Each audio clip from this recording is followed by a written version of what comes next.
It's my great pleasure to introduce Professor Katina Michael from the University of Wollongong.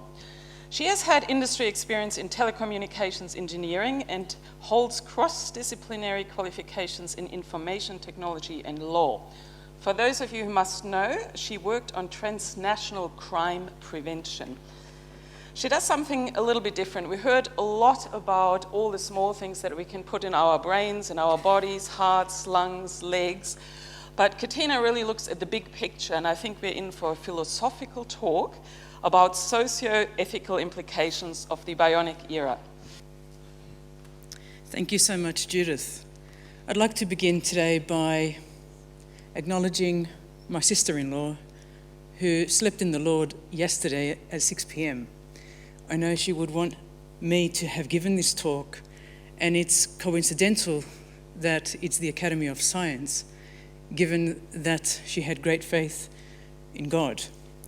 So science is the pursuit of truth, and we as Christians in my belief system believe in life after death. It doesn't mean we stop developing these wonderful technologies because there is immortality to come. But in actuality, we are developing technologies that are life-sustaining and life-enhancing because we love this wonderful earth we live in. The greatness would be if we could prevent all of these diseases, of which one of these diseases took my sister-in-law and left an 8 and 4-year-old and my brother without her. We have great hope. We've heard about implantable devices for so many different organs in the body. We must be like mad scientists, as Michael said, because we're here to sustain life. However, I would be propelling a myth if I was to say to you today here that implantables will help us to live forever. Because after all, someone has to flip that switch, even if we do away with every limb on our body and become technology. So thank you to the Academy of Science. Thank you to my colleagues, Gordon Wallace, who's been a great mentor and supporter of my work, always challenges me, and I hope I challenge him back. There's also another Wallace here, Vicky Wallace, who was instrumental early on in my research career in helping me to get my research out to the general public. I'm also excited to be the Associate Dean International in a vibrant engineering faculty that is about to launch a biomedical engineering degree next year. We are all for biomedical engineering. So please keep this in mind as I challenge you throughout this last talk of this wonderful day on medical bionics. I'm the editor-in-chief of IEEE Technology and Society magazine. IEEE has 500 million members. Our society is quite small, it's probably one of the smallest. But we look at the implications of technology. And here we do include bionics, and we do include nanobionics and medical bionics, robotics, artificial intelligence, and the converging industry that is happening right before us and we are engaged in. My hope, however, is to get closer to the true meaning of interdisciplinarity. For me, and my fellow researchers who come from many varied disciplines, we don't just think about interdisciplinarity as being a multitude of engineers and clinicians. No. We think about interdisciplinary teams as involving sociologists, ethicists, theologians, philosophers, creative artists, educators, members of the community. We often forget that we're building for the patients, and yet we never see the patients, or seldom see the patients as engineers. We spin off, commercialize, and let somebody else do that. And that's why I enjoyed the previous talk given by our Irish colleague, because it was about the patient and about getting direct feedback. Oh, that lead is too short, I can't go to the toilet. Where is that qualitative research that we all should be delving into? The copious amounts during the clinical trials that are hidden away from publication. The ones that say, that deep brain stimulation implant caused me massive anxiety. I felt this instant doom feeling. that electroconvulsive therapy put me into a state of catatonia for 3 months. That epilepsy treatment of vagus nerve stimulation caused me to have orgasms as I walk down the street. These are real stories. These are real side effects, everyone. Hypersexuality as being a side effect of implants. Of course it would be. We're dabbling with the most sensitive organ of the body, the brain. So let's get real also about implants. I've heard about cosmetic applications of breast implants today. My best friend is a breast cancer survivor. 2 years ago, she had breast reconstruction. She said it took me 3 months to recover, and if anyone had told me it would feel this bad, I would never have done it. Sure, I look great again, Katina, but I went through hell. It was worse than chemo. So please don't talk about implants as if there's some kind of injection on and off button. They're not. They change the human body as it was in its natural state. The young man that I overheard talking to one of the clinicians at the Prince of Wales Hospital just last week when I was there, undergoing my own procedure. The clinician walks in and says, "Are you nervous?" And the young man says, "Why should I be?" "Well, yes, you're receiving an implant in your back." I wanted to block my ears, not because of the implant. My son's getting an implant likely on his shoulder, possibly even tomorrow, because he had a football injury last week. I'm not against implants. I'm not against screws in the body. I'm not against prosthesis. But the young man, on the day of his operation, was learning what that implant would be about. He was given this 20-minute right before my eyes in the waiting room. This is how you use the remote control. If it hurts a bit, turn it down. It was a crash course, people. It wasn't weekly education over time. It wasn't, "Are you sure you know what you're doing?" And of course, this man, being so paralyzed and not being able to walk more than 5 meters or stand up, would want anything, because anything would be better than what he was living through. I understand that. But where was the informed consent? Yes, the paperwork was there. Yes, he knew what he was signing. Yes, 10 times over before he went into the anesthetic, he was asked, "And on which side are we doing this? And what are you having done? And what's your birth date? And what's your name?" I had to go through the same procedure. But when he said, "How big is the incision going to be?" She said, "Oh no, there's no incision. You're just going to have this thing that's like a needle but really large, and it doesn't give you a fine injection like a normal vaccine. It's like a hole in your back." And I saw him gasp. Oh. And sometimes you might get this tingly feeling. Some people like it, some people hate it. Oh. And if you decide to go far away from the hospital, make sure you come back to base every week or so we can make sure, ring us if the alarm goes off and drives you nuts overnight, but don't worry, you've got 36 hours to recover.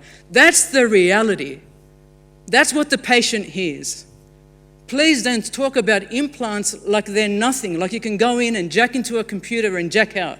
That's not what an implant is. It's a physiological intrusion. It's a big thing. You don't undertake these procedures lightly. When I was 7 or 8 years of age, just like probably Michael was watching Blake C7 in the UK, I was watching the Transformers. Episode 11, The Ultimate Doom. It was called Operation Guinea Pig. The Decepticons knew how they would enslave the human race using a microchip behind the ear. And turning this microchip on, they were able to get the humans to create more Cybertron cubes to give them energy. I used to think that was pie in the sky. Now we're either continuing on with the myth in front covers of The Economist, Time magazine, Huffington Post, Forbes magazine, and a whole lot more of our supposedly respectable outlets, but jacking in to become immortal in this world?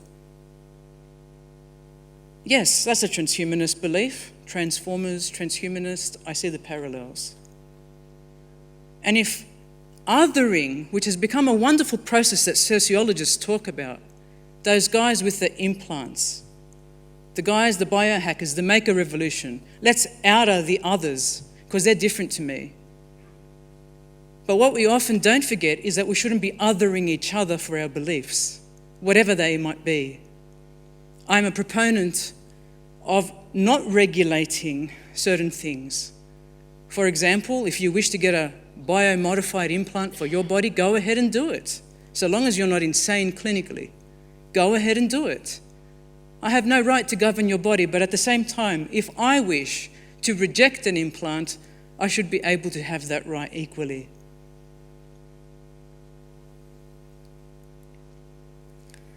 And so now we have power packs. Kevin Warwick, my friend, who was involved in Cyborg 1.0 back in 1998, used to joke to me over dinner, Katina, you know why we have these things here? You know why God created us with these empty spaces here? So we can put implants in them and battery packs. Of course. And I'm glad to see the new innovations that Rob Shepherd was talking about regarding battery packs somewhere else, closer to the head. Not to have those deep incisions. Go onto YouTube, type in vagus nerve stimulation or deep brain stimulation. Have a look at the stories that are coming out from the recipients of these new devices, talking to us about their scars, about their developments. What you will find is there's a huge novelty effect. I just got my, DBS. I just got my VNS. I feel like I've got so much energy. I feel great. Everything's cured. At least for those stories and people for whom the application has actually worked. And I believe it has. But then monitor them in the second and third week, and they sort of go back to possibly being a little bit sad, as they have self-described, a little bit depressed. And some of them even say they switch off their device, for example, in the case of VNS, just to know what it feels like before you had that implant in you. And they switch it back on after a few minutes.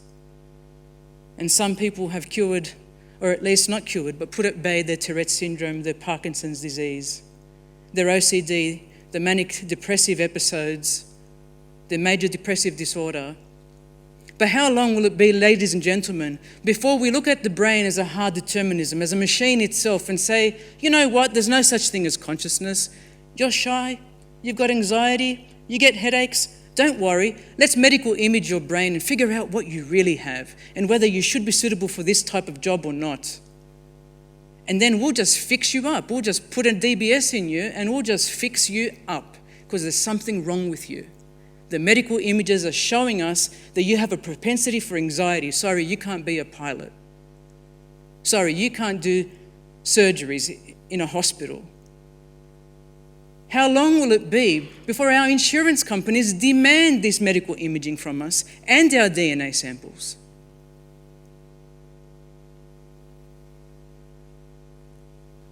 But you see, there are lots of copycats out there, and while these individuals were really sick and became much better, we have biohackers now trying to do the same thing. Why should the specialist engineers be the only ones to get implants? This is Mr. Tim Cannon, who literally probably took his mobile phone and shoved it in his arm with some help. Tim's contributing to an article I'm writing right now. But the maker revolution's really interested. He's got a multitude of sensors in that pack, in his forearm, and he's tethering it up to his iPad device, his tablet. I can see all my bioinformatic information. I'm so cool. The weird has become the new normal. And for most of us, we don't realize while we're busy solving medical problems with biomedical devices, everyone, the future is medical devices for non-medical applications. You're building to cure, to help, to perform miracles, to give people vision and to give people hearing. But I think Michael is right in his presentation earlier today. It'll be cosmetic types of surgeries, amplified man, enhanced humans. Give me more. I want to be faster. I want to see further. I want to hear greater distances away. Perhaps the subculture gaining great momentum, not just with tattooing, but implantation, will become the new normal. Implants galore. Tattooists all over the world now are hiring people who can specialise not only in piercing and scarification and branding, but also in implantation.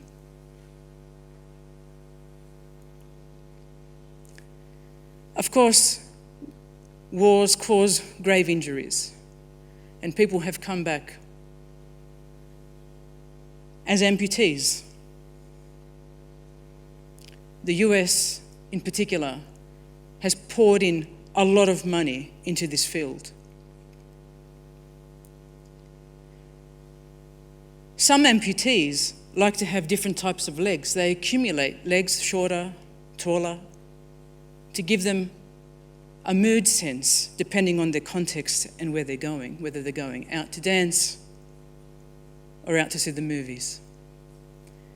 There are some people who have already stated publicly on the internet who want to become amputees so they can become bionic. That's body modification taken to another level.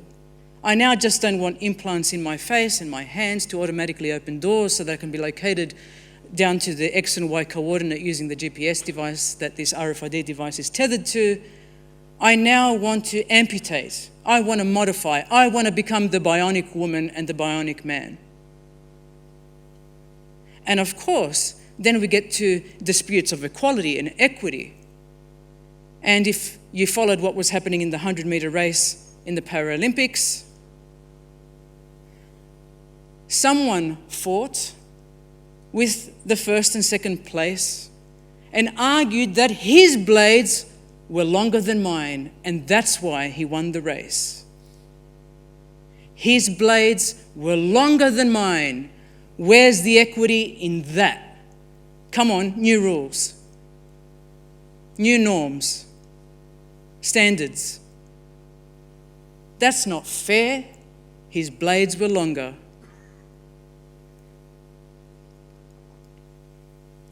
And so now DARPA is pouring in $70 million since 2011 for post-traumatic stress disorder and memory implants in the brain. PTSD implantables.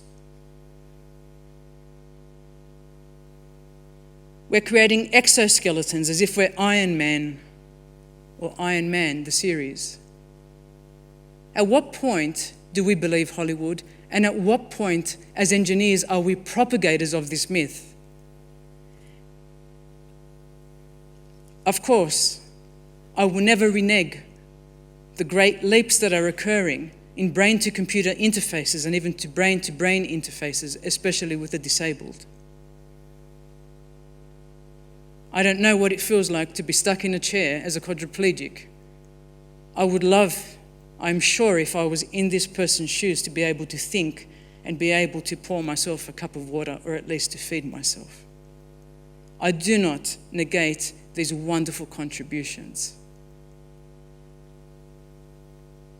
These innovations are helping people release themselves from their tragic state. Although I must say something to you. People who are quadriplegics from a young age don't think of themselves often as quadriplegics. Go online and see these wonderful, wonderful blog posts of people who are in states that we would not perhaps be able to contend with, who say, my life is normal. I am normal. And we have had this debate. Even Professor Clark has written about this debate with respect to cochlear implants and the right to cure deafness, and for those who wish to remain deaf to do so. That is a very complex debate. But I think what is happening here is that our society in general, given the disposable nature of all our technologies, We just think we can throw something away and put it back. We've become almost intolerant of disease and intolerant of pain. And we think no one should be in pain ever. I always do, but that's the plight of life. That's sadly, to some degree, what we contend with as human beings. This world is not perfect and never will be. So I defend these innovations, but I also know these innovations will be used for harm. And of course, there are young people now in laboratories, I've spoken to them, many of them engineers, who think this would be a great life. Because you see, what decays is the sarx, it's the body. And if I can do away with everything that's a limb or a heart or an organ, everything but my brain, I should be right, shouldn't I? Apart from brain atrophy of some sort, I should be right. And the Smithsonian Institute has very nicely illustrated here the 14 different vital parts of the body that have been and can be replaced by implants. But I would hate to be a recipient of just a brain, and C.S. Lewis wrote about this so eloquently in That Hideous Strength. A new laboratory in that novel was being brought up, and everyone was hush-hush about what was going on. And in that novel, we learn at the end about the head, and the head is just that. He's the head. It's a head. It's an amputated head that has learnt to live independently, hooked up to all these things, liquids going and flowing in and out of his body or his brain to keep him alive. And Mark, who's just joined the Research Institute, tries to figure out what they're talking about Francois Alcassan, who is the head. And he drives in these people, these engineers, to become like him, more heads, but he's the Godhead. He's the God on earth. And then if we put in artificial intelligence, many of us believe one day, if you're just a head and you're living in a hive mind, or you're just downloading your consciousness onto a computer, as many have hypothesized one day will be possible, then we'll be assigned to this and that. We'll be told what work we should be doing, and there will be no free will. And that's the whole point with regards to these robotics and bionics and these machines that make decisions for us. No, actually, I don't think I want electrodes in my brain. And if I believe Ray Kurzweil, there may be 20,000 nanobots in my brain and my body, all talking to each other and helping me live longer. Well, how much longer? 200 years? We've seen what the current life expectancy has done. It's meant that more people suffering from dementia and Alzheimer's and more people crippled in nursing homes. Yes, we all want a longer life. We all want to see more. But living forever on earth is a fallacy. So are we wasting our time in some respect thinking we are going to build the ultimate DARPA machine that lives forever? I think, ladies and gentlemen, and I'm only going to get through a third of my talk today, but I think we've sort of forgotten that Old Testament tale. When Moses was up on the mount getting his 10 commandments, everyone else down below was busy throwing in all the silver and gold to make the calf to worship. Actually, I think we're worshipping technology today, and we're forgetting about the fact that we're flesh and blood. What are we toiling for? And that's the prioritization process. We have to think at the outset of these wonderful grants. And of course, I'm not new to research. I know what it's like. I've received certain transnational criminal grants because of the state of terrorism in our world, according at least to the politicians. So the grants come from governments propelling us to research in certain areas. Actually, what should we be researching, and where should the funding be going when it's being squeezed all over the world for things in the humanities? Surely there is a role to play when we look at interdisciplinarity beyond just the engineers. And for those transhumanists who say to perhaps people of monotheistic backgrounds or non-monotheistic backgrounds in belief system, they say, all this religion, it's why our world is in such a bad place. And I just say to them, really? Your transhumanist cult couldn't be a worse religion.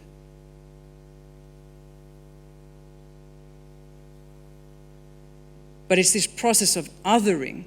It's this constant fear of death and going, we have to build an implant to solve this and download our consciousness because then we can live forever. Actually, I think we're going the wrong way. My fear is not this, ladies and gentlemen. Totally not this. It's not this. My fear is this. And analogize it a little bit further. We're all stuck in our labs looking at this much of the world's problem. And of course, it's not for nothing. That's why we all vigorously wake up every morning to get to the office to keep working on our work, because we love our work and we see a mission in it and we see a purpose to it. But in actual fact, we're just getting a little bit zombified by it all sometimes. And we don't step back. We say we have no time because technology is pressuring us to keep going. And so where is the balance?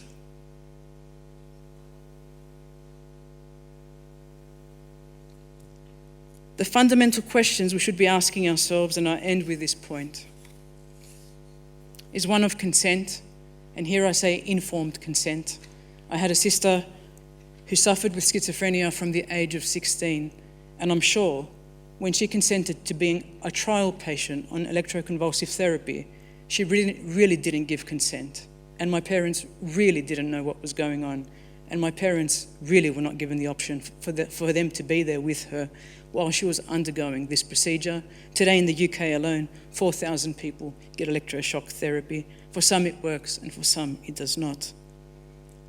Insurance. Don't think that these things will not be linked up to insurance. Equity. The haves and the have-nots, those who can afford those implants and those who cannot. We've just wiped out 75%, I think, of the world's population because they can't afford and they don't have the technology. And where is the equity when we are driving so quickly forward with innovations and they are struggling to feed themselves? Security. I can tell you, every person with a pacemaker fears security. Security breaches, that is. Pacemakers, implants of all types can be hacked or they can be zapped. Just ask anyone in electromagnetics. In the future, we will not just have software hackers. They'll be the innocent hackers. We're going to have predator hackers that go around praying for people who they could zap and kill in 5 seconds flat. And people have proven this with brain-to-computer interface technology coming out of the University of Washington. I thank Tamara Bonacci for her work and her colleagues. Fairness, privacy. In fact, there's one slide on here which talks about George Orwell's prediction of that the only thing that was private was in the skull. I think medical imaging is changing that, and we need to be knowledgeable about what that means. Reliability. This data is not always reliable, nor is the accuracy of these devices. They can fail, but they can also cause other non-hardware related side effects. I think I'll leave it there. And to thank you for your patience in hearing this talk, and to thank you so much for the wonderful contributions you also made during the day. Thank you.